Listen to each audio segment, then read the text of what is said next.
Good day. Don't know what day you're going to listen to this or watch it. So good day. I hope you're having a good day.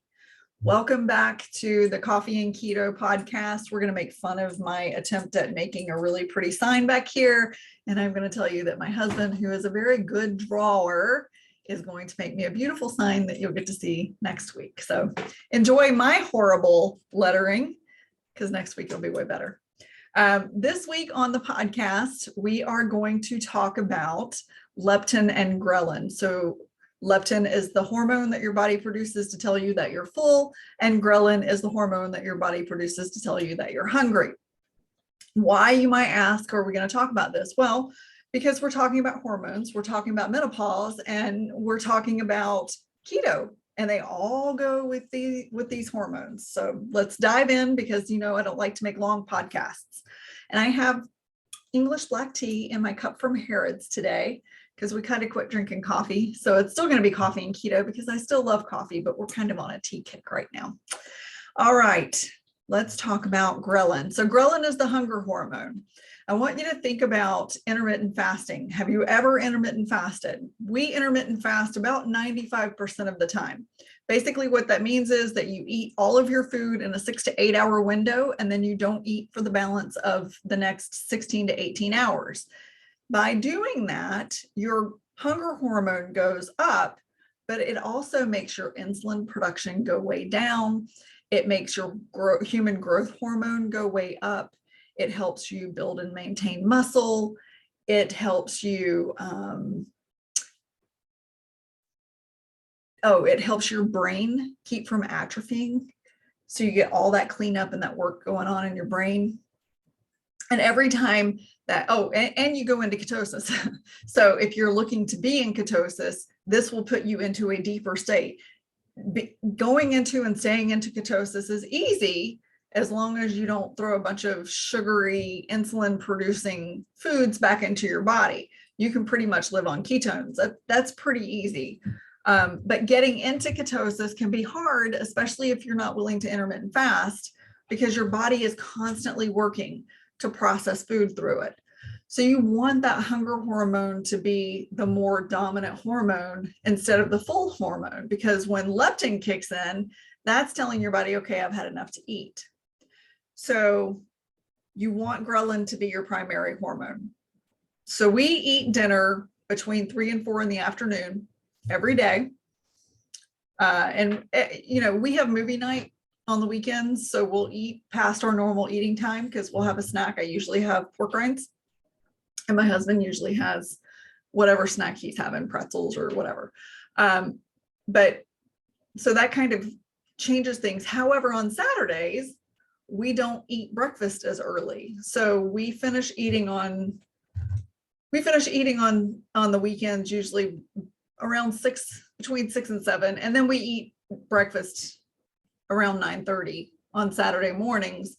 So we don't fast for as long. During the week, however, we eat dinner at 3 or 4, and then we don't eat again until 8 o'clock the next morning. So we get a good 16 hours, sometimes 17 hours of fasting in. Now, you don't want to fast more than 24 hours. It actually doesn't do your body any good. And there's really no such thing as starvation mode. I used to believe in that too, but I just listened to a podcast the other day. Nobody dies of starvation today, unless it's done politically. So even in Africa, they're eating really well compared to what they ate like years ago. So you can't put yourself into starvation mode and start holding on to stored fat by intermittent fasting. And I think that that's a big misconception about going 16 hours without food. So I encourage you to give it a try. I have seen and testified for my own personal experience that intermittent fasting helps lose weight, but it also produces a lot less brain fog. Even if you don't want to be keto, even if you want to eat all the sugar and carbs, try it with that window and see how you feel. And people will think it's hard, but I find that by eating an earlier breakfast and an earlier dinner, I usually go to bed almost hungry, but I wake up in the morning satiated. I'm not starving when I wake up in the morning. So I think it's a really good practice, and I encourage it. You don't have to fast every single day, but if you can do it most of the time, that's great. If you know someone suffering from cognitive decline, I recommend it. So that's the ghrelin hormone. That's the hormone that your body produces to make you hungry. Some other things that that hormone can really work for is it decreases thermogenesis, which is the energy that your body needs to digest your food, because you don't have food in your stomach the longer that hunger hormone is being produced. So you don't have your body working so hard to process food, which is a good thing. It will decrease lipolysis, which is the storing of fat, which is also what you want. So you can see here that the more that hunger hormone is being stimulated in your body, the healthier your body actually is. It helps with cancer. It helps promote muscle differentiation and fusion. Like I said in the beginning of it, you don't, you get that muscle build by giving yourself time for your body to do the healing it needs to do. And it can't do the healing it needs to do if you're shoving food in your mouth all the time, because then it's working on other things like digesting your food. When you don't have food going through your system, your body can work on other parts of other systems that need to be worked on. So it protects you from muscle atrophy. It builds your muscles up and repairs them if you're working out. It protects your bones. So think about that. The next time you go to put food in your mouth, but you're not really that hungry, or you're outside of your window of eating, think about that. And like I said, it doesn't have to be every day, but it should be a good practice. So leptin is the hormone that tells you that you're full. When that hormone is stimulated, you should stop eating.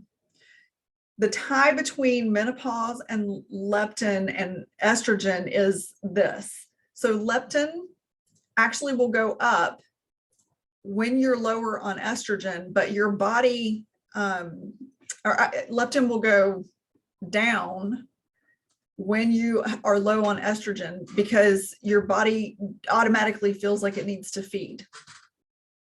That's one of the reasons that we have that excess weight gain. But it's also considered leptin resistance. And so if you look at a lot of the studies that are coming out today, people who are obese have leptin resistance. So I often talk about insulin resistance, but there's leptin resistance too, which means, and it's basically from the same things. If you're eating so much, your body can't tell you that it's full. Some of the foods that you can eat that will not trigger leptin, or actually one particular thing that you can eat that will not trigger leptin and is in a ton of our food, is fructose. So if you're eating fruit, like the whole fruit, you get the fiber in the fruit. And I'm not a fan of fiber. I know that our digestive system doesn't actually need it, but what the fiber in fruit will do is it will slow down the release of fructose out of the fruit. And when that happens, it's a little easier on the body. But when you eat leptin, oh my goodness, but when you eat foods that have added fructose or fruit juices, those foods distribute the fructose directly into your bloodstream, and it goes straight to your liver. And so you immediately start producing a ton of insulin to process this fructose, but it won't stimulate leptin. So you never feel full. And so you keep eating. And whether you're eating more foods that have fructose that keep your leptin levels low, or whether you're eating a bunch of that food and then you eat the foods that will stimulate leptin, you're still overeating. So as someone who practices keto every day, all day, the only fruit that I eat is berries. And I really only eat blueberries and raspberries primarily. They're a little less sweet. We'll do strawberries for a special occasion like Valentine's Day, but as a general rule, we don't keep sweet foods in our house. And you also have to look at added fructose. So think, anything with a fruit juice is something that's got added fructose in it, but they also have, they manufacture fructose, high fructose corn syrup. And then this one's going to really suck for a lot of you, because if you pay attention to what I say, honey honey is really, that's what makes honey sweet, is fructose. So it will not process through your body like sugar will. And of course, I don't want you to eat sugar either, but you got to pay attention because fructose is very sweet, but it's also potentially damaging to your weight, your insulin distribution, and your kidney and your liver. So there is an epidemic right now of people who are obese having fatty liver disease, which was something 30 years ago, 20 years ago, only alcoholics had, because they were drinking so much booze that they were destroying their liver. Now it's rampant in obese people, and it will kill you. So this is something that I really want to make sure that we know about. And so where that ties into menopause is, of course, we stop producing estrogen at the levels that we would produce during our reproductive years. And by doing that, our leptin decreases too. So we don't feel full like we need to, because estrogen plays such a huge part. But I want to tell you something, and I told you this in last week's podcast. If you didn't listen, I encourage you to go back and listen to last week's podcast. But a high fat, high protein diet, and I'm not talking about you going out there and eating 5 avocados a day. I'm talking about you eating good quality protein and then incorporating some fat into it and leaving the carbs alone.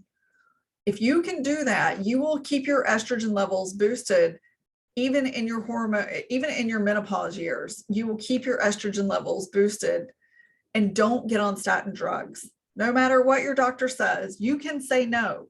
You don't have to be on lowering cholesterol lowering drugs. I'm struggling with words today, but that's okay. You get the real me every week. I don't edit my videos. But anyway, that is my message to you today. I really want you to think about what you're putting in your body, when you're putting it in your body, and how much of it you're putting into your body. And if you're struggling with weight gain, this might be a big part of it. And if you're in leptin resistance, that means that you're just not getting full. That means you're probably insulin resistant too, which means that you are creating a lot of havoc in your body for diabetes and brain health, cognitive decline later in life, that you could start to change today. Can you? Will you? That's entirely up to you. But if you'd like some help with it, I'm here for you. All right, so I have a membership group. I thank you so much for listening to this. If this is a part of your life that you would like to change, I have a membership group that is open right now, and I would love to have you join us. It's $37 a month, and in that group, I provide you with daily workouts 5 days a week, and I also supply you with a 5-day meal plan and some recipes. There's also some cooking videos in there, and I try to add 2 new recipes every week with a video if I can. And then there's a lot of just nutritional videos, and they're all really short. Nothing is too long, except for there's one keto myth busting video in there that I think is about 20 minutes long. But I do try and keep everything really short because I know how our attention span is today. I encourage you to get in there, try it out, see how you like it. I also have a coupon for 30% off of my one-on-one coaching packages if you enter that, so that we can jumpstart you even faster. And in those, in my one-on-one coaching packages, I actually write your menus specifically for you and what your goals are. That's not the case in the membership group. You just follow a menu that I throw in there.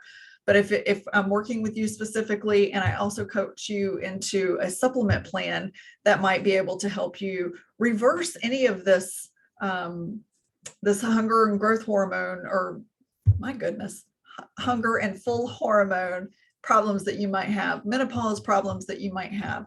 That's what we do with the one-on-one coaching. Apart from that, I really thank you so much for listening to this podcast, and I will see you next week.